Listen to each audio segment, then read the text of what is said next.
£100 billion. That's how much Blackstone are willing to commit to the UK over the next 10 years. To put that into some sort of perspective, because once we get to large numbers, we lose all sense of relativity. That's the equivalent of 1/29th of the entire GDP of the UK last year. It's massive.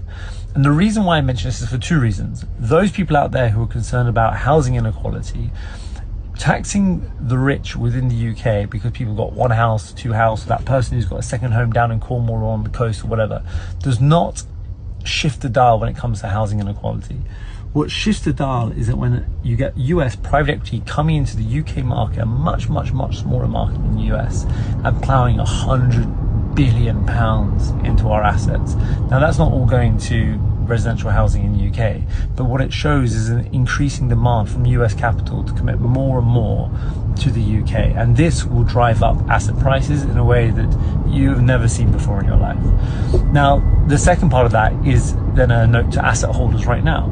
This is why low to medium income housing is set to increase in value. So if you are an asset owner in that sector, you as long as taxes don't erode some of that growth, you would expect those assets to increase because you're seeing so much money supply into that sector.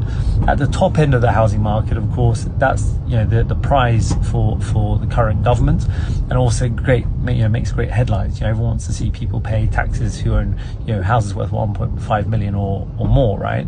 But ultimately, it's not going to do anything for housing inequality. It just catches headlines. It's just politics, and so all of us out there, if we are looking to do something about housing inequality, let's stop blaming one another, creating more separation within our society, because ultimately taxing the wealth really doesn't really move the dial very much in terms of low to medium income housing. Yes, it does in prime central London, which is why asset prices here have fallen 38% since 2014 once adjusted for inflation, right? That moves the market, but I can assure you that no one in the middle to lower income bracket feels the effect of the decline of prime central London right now.